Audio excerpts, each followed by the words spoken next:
Yes, here we are. It's the physics video lecture once again. Physics 2A video lecture 44.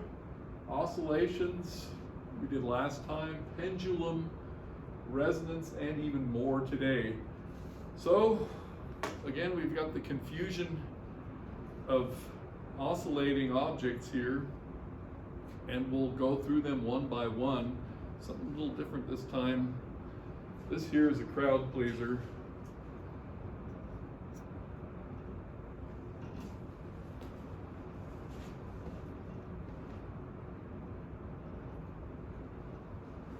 Be that as it may. So what I'm going to do is review what we did last time. Get rid of these things first. Review what we did last time and then move on a bit. So, and then I'll introduce these things again one by one. So I'm just going to leave this little pendulum here and we'll do its analysis. It's similar to the tall one that I had hanging here the other day. So, oscillations. The first thing we have to do is review the oscillations, and my strategy is to use half of the board, talk about the oscillations, and then I'll match it up with the pendulum on the left side. You'll see we're going to do a similar thing that we've done where we inherit a bunch of results with some slightly different letters. Okay, so here we go. I won't draw this too large. We're doing the oscillations here. I'll write everything a little bit smaller. See if I can fit it all on this board here. So we start with the oscillations. In fact, let's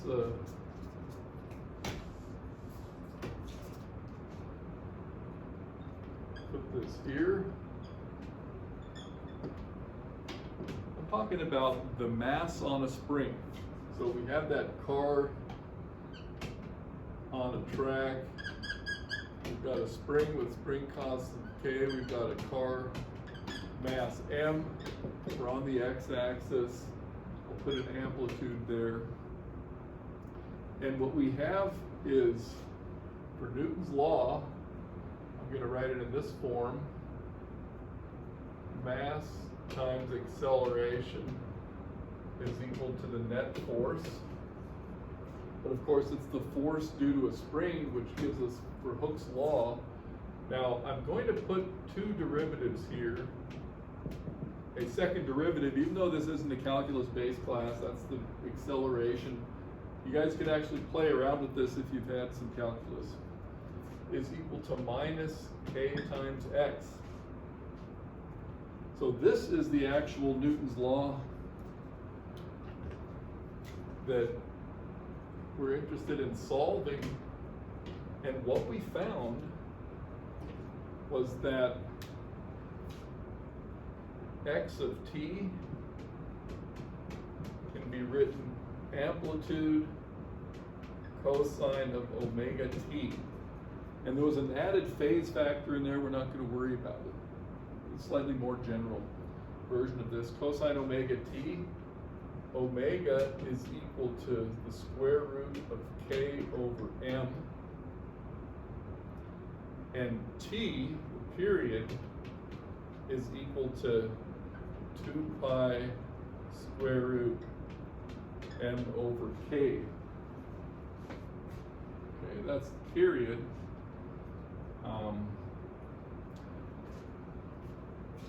If it's different in the other lecture, make sure you correct it to this here. I haven't checked again, but that can happen sometimes. Okay. Omega, which is this angular frequency in the cosine root k over m, period, and I'll even write here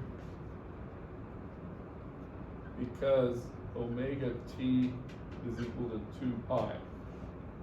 So I'll also draw the graph of the cosine. So you've got your x, you've got your t, you've got a cosine, goes like that. So that's your amplitude. That's negative, same thing, amplitude. and the period is the time which it requires in order for it to repeat itself, come back to the chart. So that would be time equals period right there. Okay, so that's the short version. And we did all the intervening steps. We didn't leave a single step out. That's the short version of the oscillations, harmonic oscillations. So not anything that repeats itself has this nature, okay? But when it's got the sinusoidal solution here, I'll also put in a box. Then you're talking about harmonic oscillations. So let's put that word here as well. These are harmonic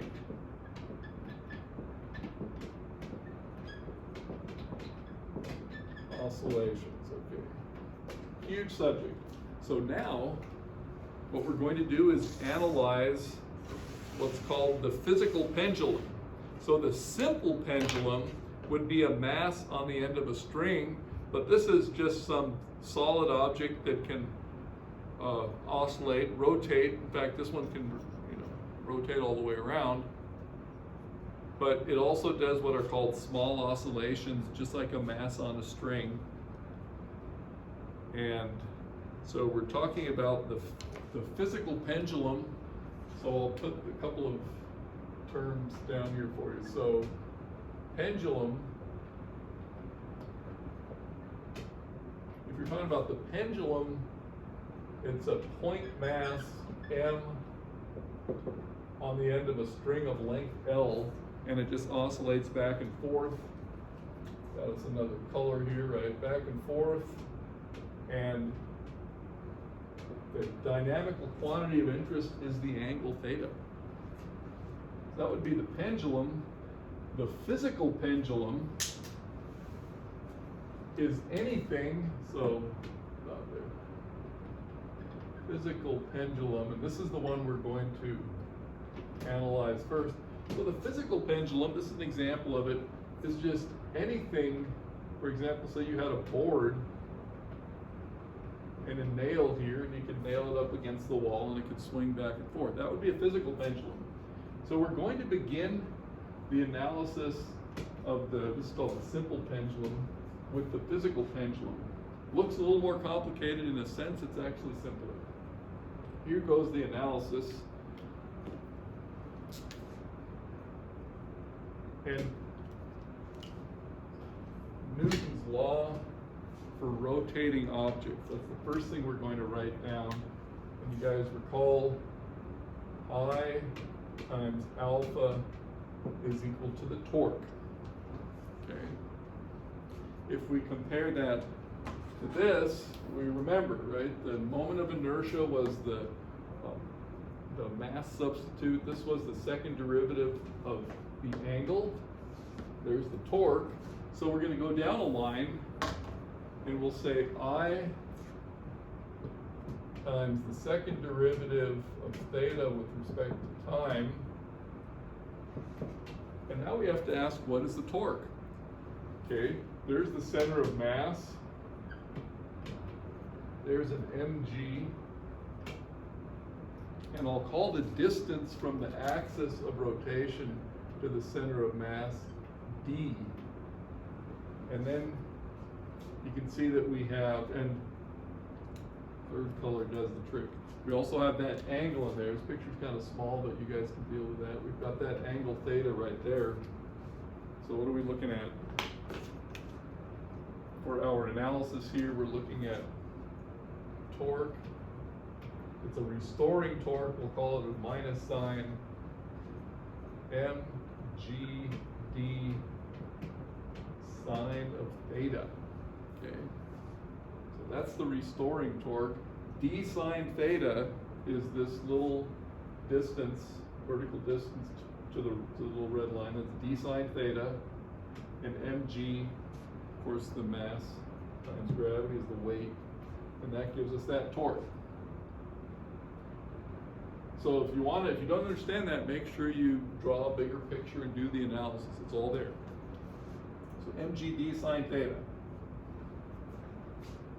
mgd sine of theta. Now, we're actually not exactly at this level yet, because for the pendulum, we have to restrict ourselves to small angles in order to do the math for the small angle version, okay? So we're going to restrict ourselves to small angles. A large angle would be 45 degrees, or what I'm saying, 90 degrees, okay? That would be a large angle. A small angle would be 10 or 20, 30 degrees. And that is the oscillation that we're studying, okay? So what we do next is called the small angle approximation. Small angle approximation.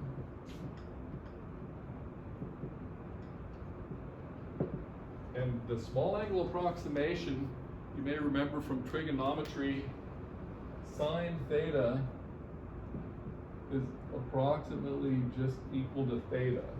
And we're using radians here right now. I just mentioned angles, we're actually using radians. Sine theta is approximately equal to theta. And I'll even put an interesting little sketch here. So we've got sine theta versus theta, and if you've ever graphed this before, you go between plus and minus 1, and pi over 2 is like right here. Right, there's your sine, and a little more curved than I drew it, but it does start out as a straight line with slope 1. Okay, and so that's why we can just say sine theta is approximately equal to theta. So when I make that substitution, I now have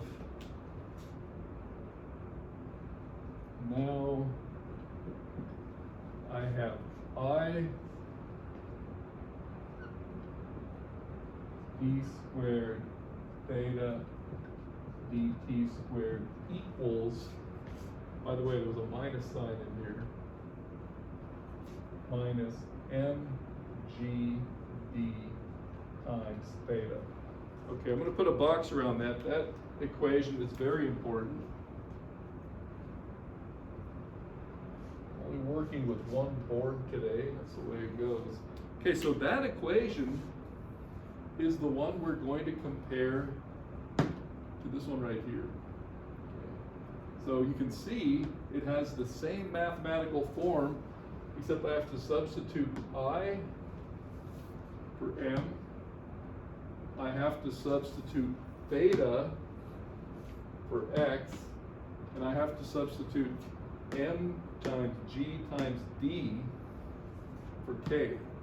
If I do that, I have mathematically the exact same thing, and I then inherit all of these results here, including this graph. Okay. So yeah, I wanted to fit it all up on one board. Let's see what we can do here without getting too much clutter.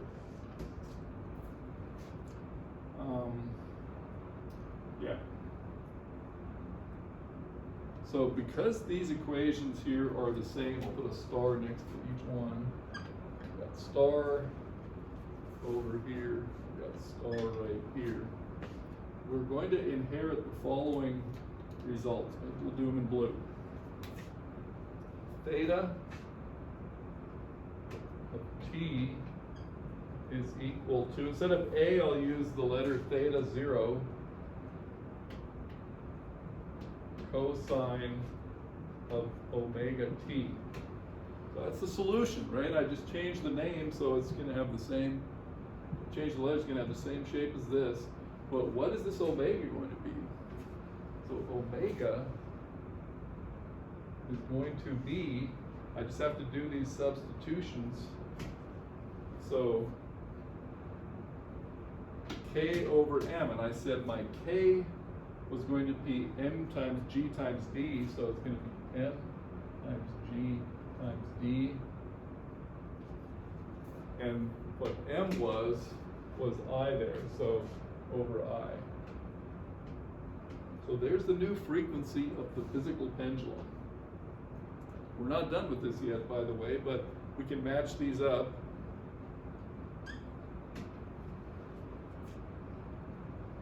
Okay.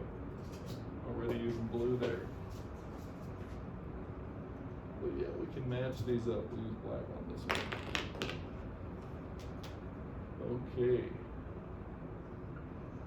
These get 2 stars. All right, double star. And if you want to get the period, you guys do that, right? 2 pi, and then you invert that. And in fact, the period is what I'm going to talk about next.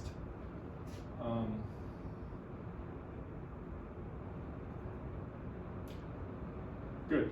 So we have this. I'm going to leave this side up and erase this now that we can say we're done with this. Because now we're going to focus on the pendulum and its properties. So the physical pendulum can be a complicated object because maybe you have to, maybe it's not that easy to find the moment of inertia. The mass is in here and the moment of inertia. So this is a more complicated object, but we have its formula. But we're going to go from the physical pendulum now to the simple pendulum. And that'll fit over here so we can have everything up at once.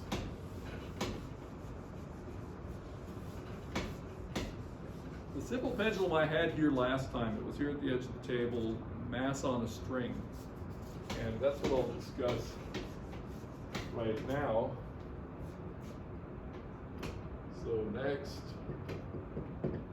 simple pendulum. And go ahead and draw it.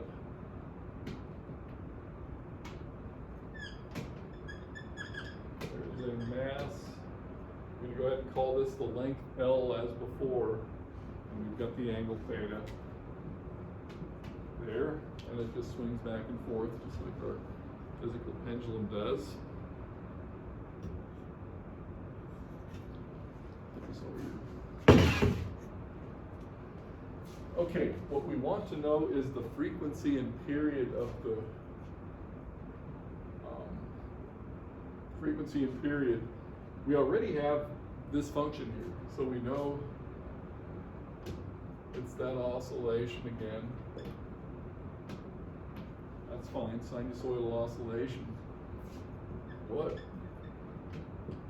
is the frequency, and then what is the period? Well, for both of those questions, we just need to know what is the moment of inertia of the simple pendulum. And you may remember, generally, sum of masses, distance is squared. Well, there's only one point mass here.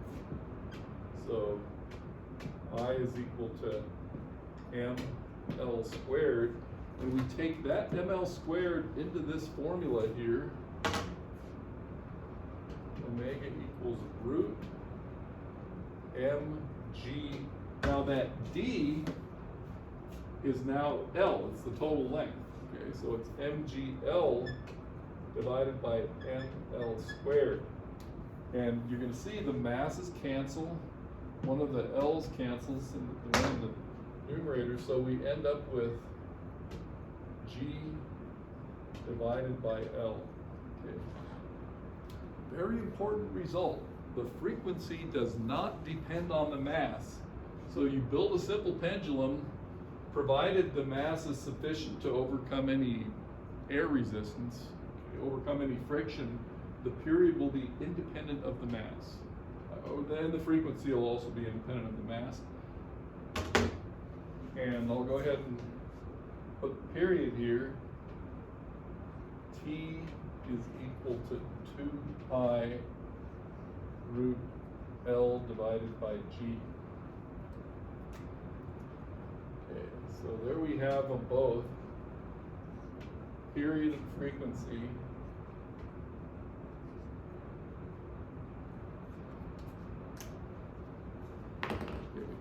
Hugely important, because this is one of the original ways to carefully measure G. Okay, if you have a good, if you have an independent timepiece, then you can use this to measure G.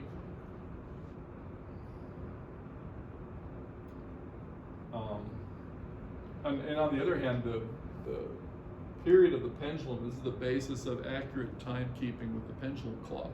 Okay? And in that case, if you have a grandfather clock and it's not just a mass on a string, you have to use this formula here. If it's a simple mass on the end of a string, you can use this formula here. So this is really important. We're going to do a few problems like this, and I'll probably put one of these on the final exam, which remember is just going to be 2 problems. So I think I'll take them from this chapter 13.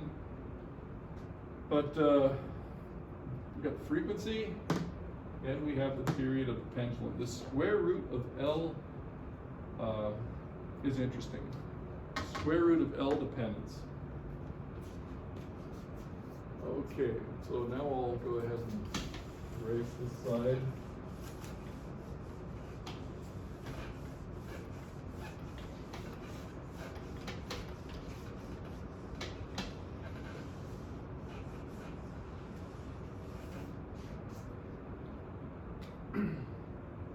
So let's do some examples for the pendulum.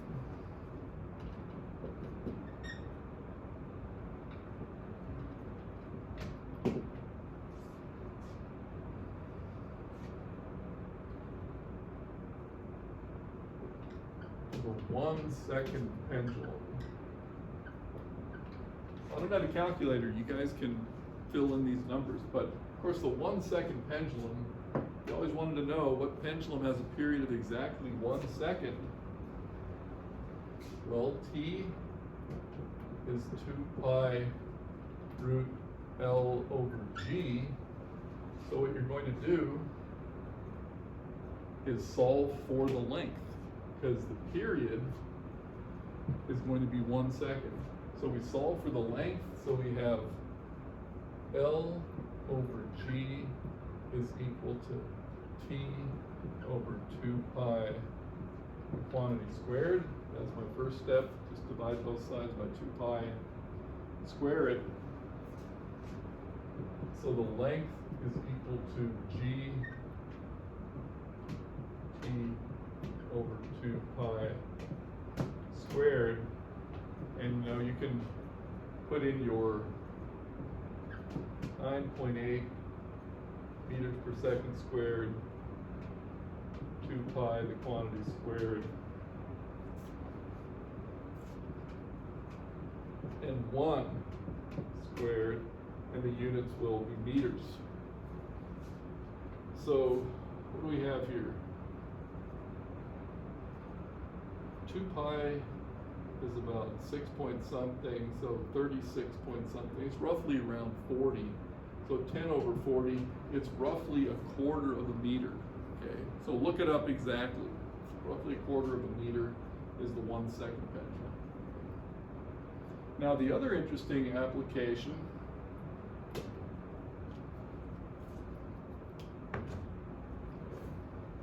or property, this square root property.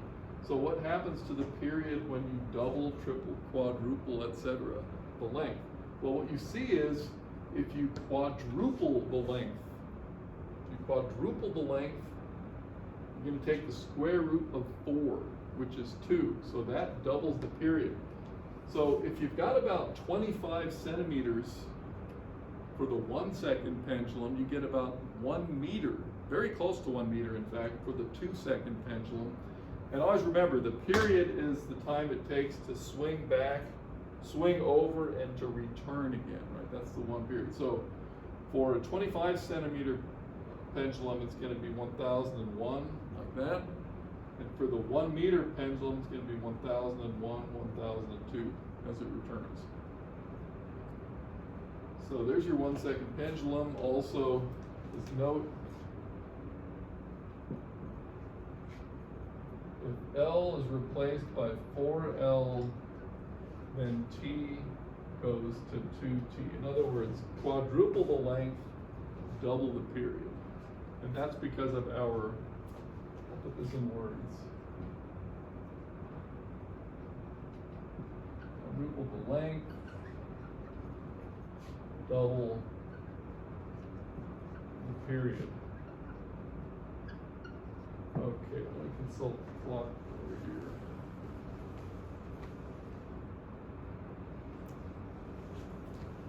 Okay, excellent. So we need to master the pendulum. And I'll give a few problems on the homework to do that. And so far we have the simple pendulum. That is the formula for the simple pendulum. The physical pendulum was up there, it's been erased, but we also had its formula there. So you want to be able to do both of those. And it's always this formula or the physical pendulum formula, and one equation, one unknown, but you can ask some interesting things.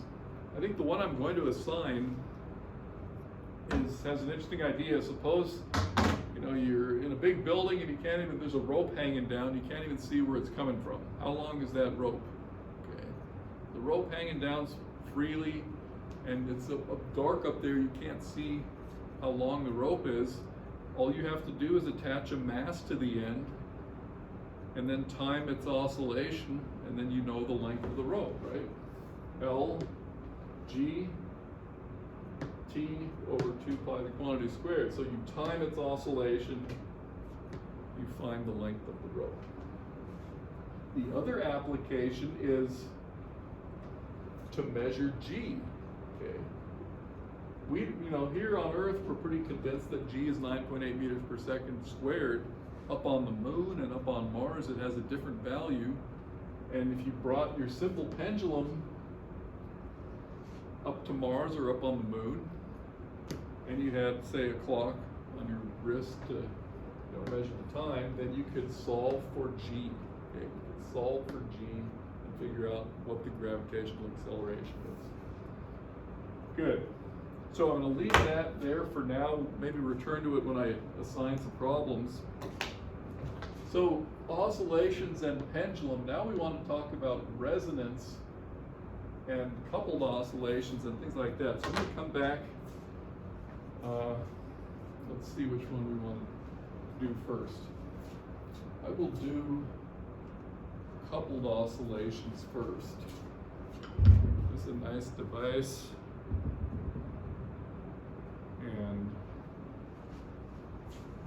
this thing right here.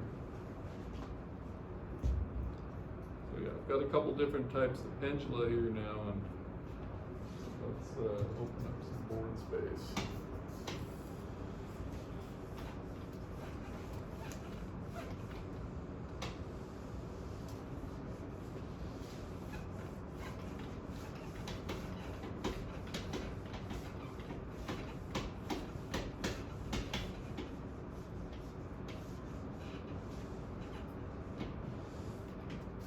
Okay, this one has what we call 2 degrees of freedom, or 2 angles, because this bottom and this upper hinge are independent of each other.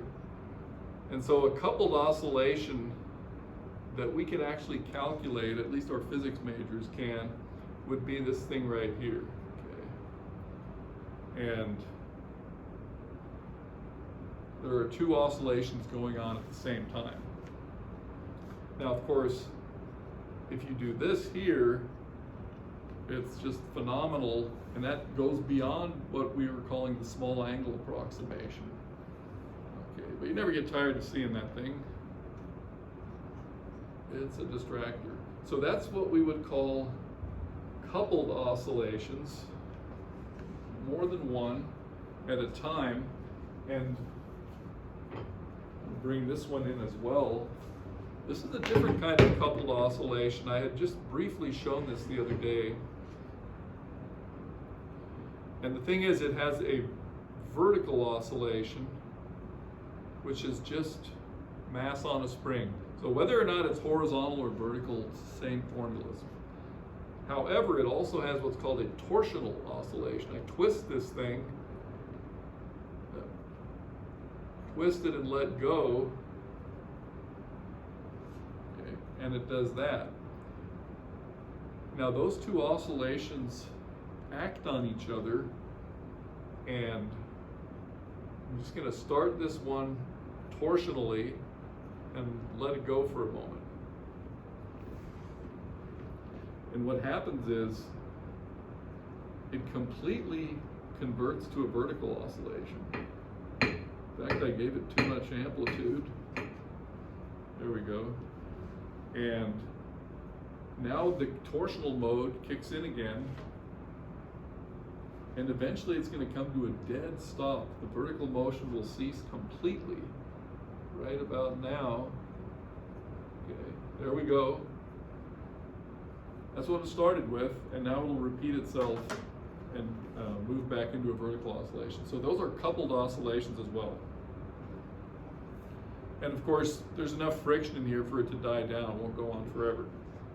So what I've shown you now is two examples of coupled oscillations.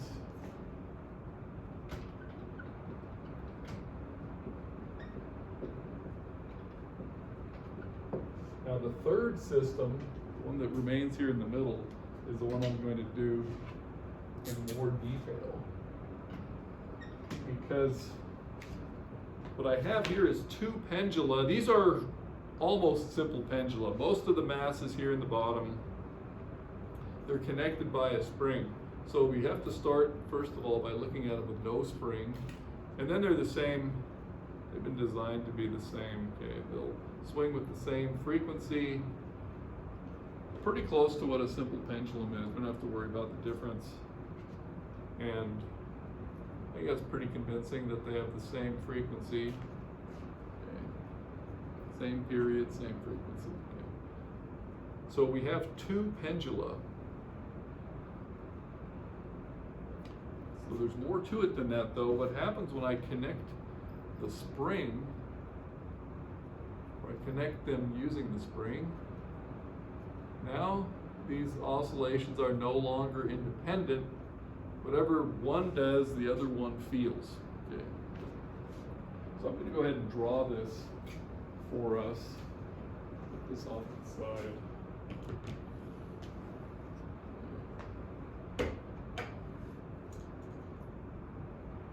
Yeah, I'll just leave this one in place because fundamentally this is one, this is two. So let's see what we have here. We have pendula.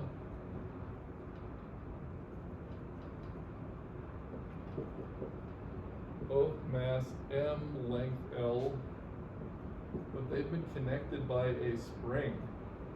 I can draw this any way I want. The same mass, the same length, so line up more or less.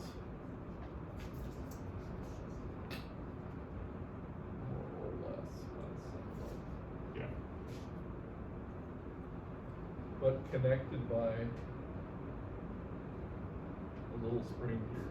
So we can say it has a spring constant K. I'm not going to go into any really detailed mathematics of this. That analysis is theta 2. Okay. But yeah, each pendulum oscillates alone. If they were not coupled, we would have just theta 1 and theta 2, the way we had before. So with that, let's go ahead and look at what happens here. So I'm going to take, this is the first one. So yeah, this is 1, and this is 2, right? Theta 1, theta 2. So I'm going to take theta 1 out a bit here, and then just let go of both of them, okay, at the same time, and just see what happens. And it's not going to take long. We're not going to wait long. This one just came to a dead stop. And now this one's about to come to a dead stop. Okay. And that'll repeat itself a few times, better than that vertical machine. So this is a special phenomenon. It's called the phenomenon of beats, because there is the pendulum frequency, and then the beat frequency is the frequency of this pattern, namely that you could say the energy is going from one side to the other and back and forth. Energy is conserved, but you know, at one point, one pendulum has all of it, and then 7 beats later, in this case, the other one has all of it. So that's coupled oscillations and beats. So let's go ahead and write that down. Coupled oscillations and beats. You can look this up. It's a rich phenomenology. I'm going to draw the graphs now of what we just saw here, and it will make a lot of sense to you. So what you want for these two graphs is to stack them on top of each other. If they're both going to have a horizontal time axis, so this will be t, but this will be theta 1, and this will be theta 2. Okay.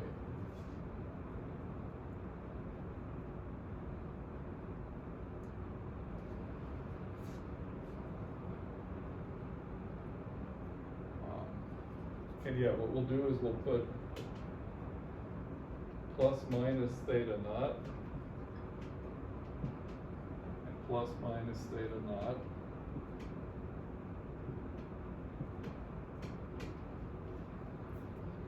And the way we're going to draw this is theta 1 is the one I released first. Okay. And we'll mark off a cosine first. So if Grid knows how to draw the cosine, go to here, and then it comes back up. Could be a little better, but that's all right. Okay, there's the cosine. And now what we'll do is we'll dot the negative of this.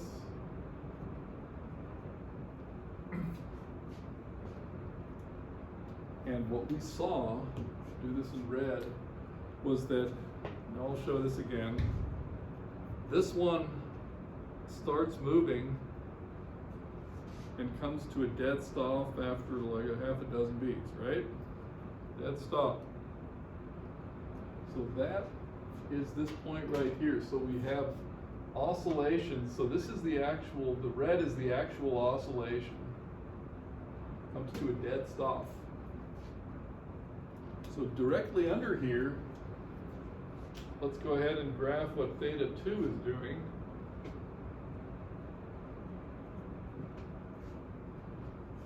And for this one, we're going to do the sine. We'll dot it like this. And the other half of the envelope. So this one here started at rest, but you saw it pick up some amplitude. So this is why it's starting at 0 and oscillating up to a maximum. You'll notice this one is maximum when that one is 0. And now I'm just going to fill in the rest of these. I'm not counting for exactness. We'll describe it again.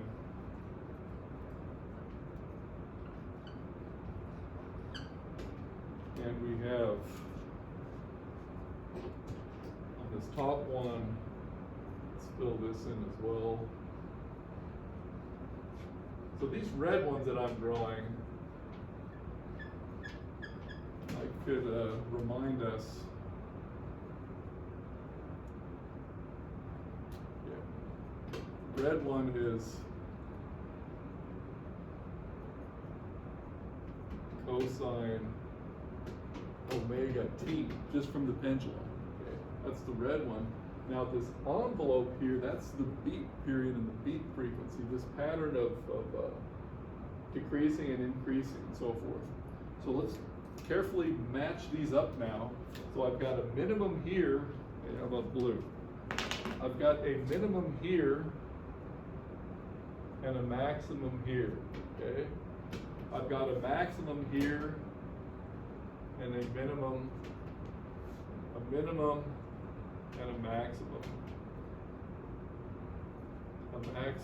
amplitude and a minimum. And now we'll watch this again, and you can kind of see what we just graphed there, okay?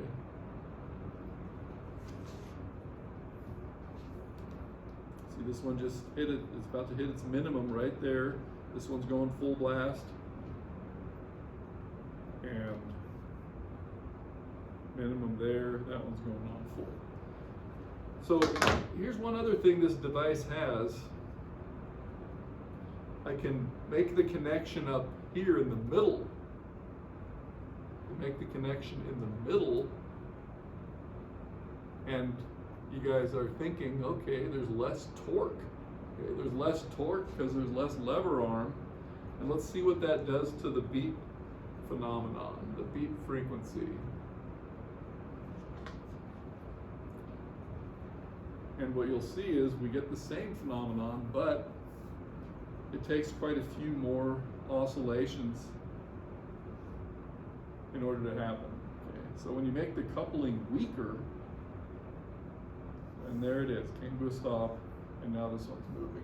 Same graph, you know, with different values of the beat frequency. Same idea. Okay.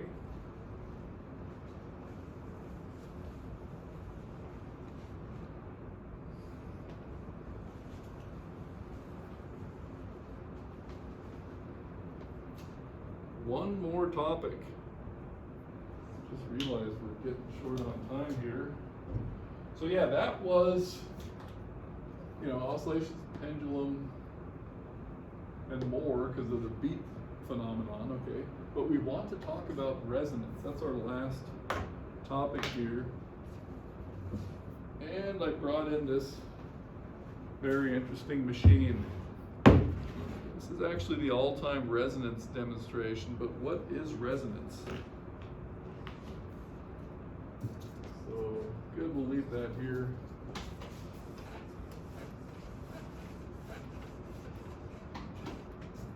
So, resonance.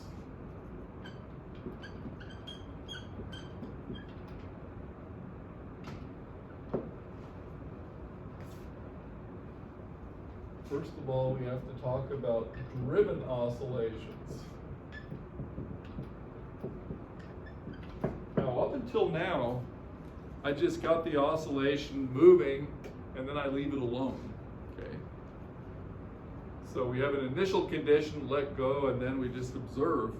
But a driven oscillation, you have to repeatedly somehow push it. And there's a relation between the driving frequency and the natural frequency, driven oscillations.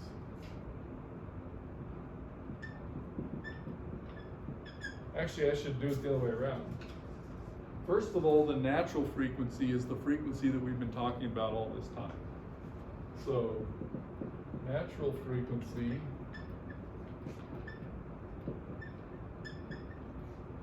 and this thing is really good. Actually, this one here as well, there's a natural frequency.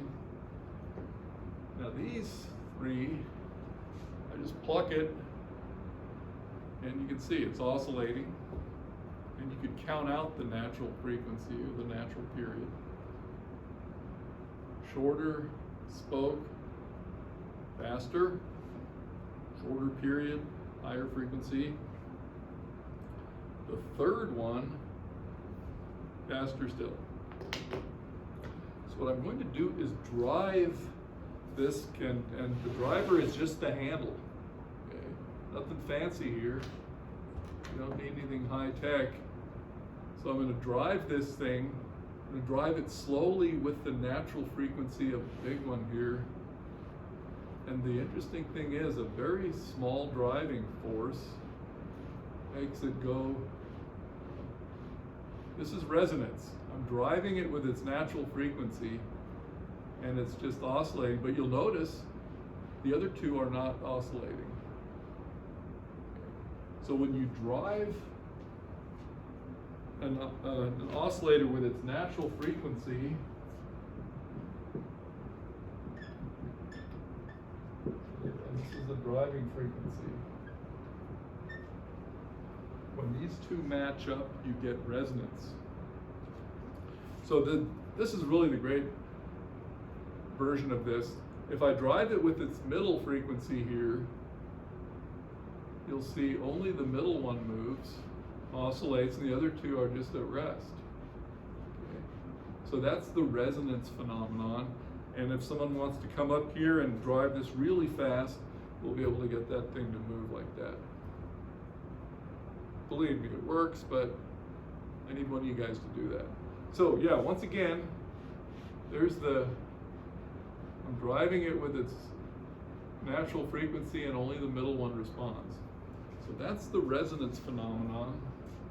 So driven oscillations, natural frequency, driving frequency, and then I'll put here 3 resonance.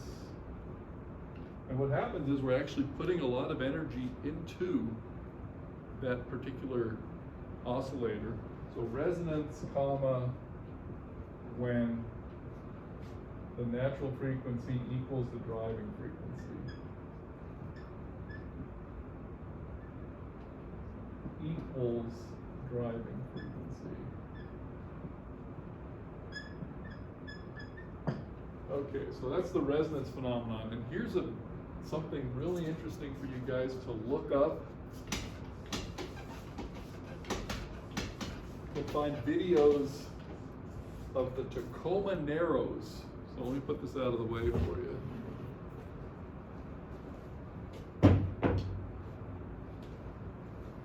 Okay. So you can find various and assorted videos of the Tacoma Narrows catastrophe. Tacoma Narrows. Tacoma Narrows ought to get you the videos you're looking for. There's many of them. Catastrophe.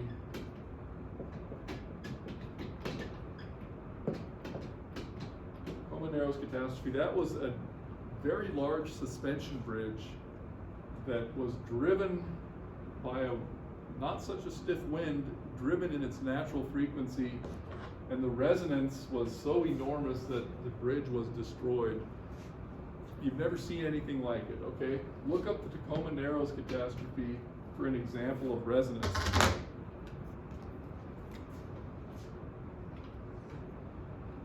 Okay, Tacoma Narrows catastrophe. And I'll put the important homework problems up now that we want to be able to do. These things can appear on our last quiz and on our final quiz, which isn't the same thing. Good, so let's see what we have here. We're talking chapter 13 problems. And I already had a couple in mind. I'll find a couple more. Yeah, these are going to be pendulum problems. 34 is the rope in the tower.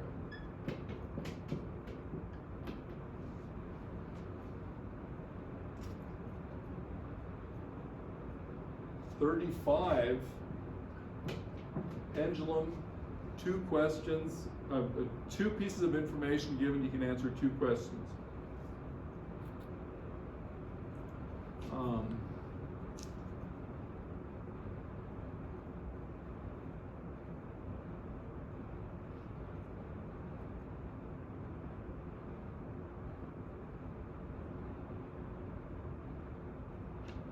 And 39 is a good one. So 34, 35, 39. I almost think that should do it. Okay. Good. I think that's it. See you guys next time.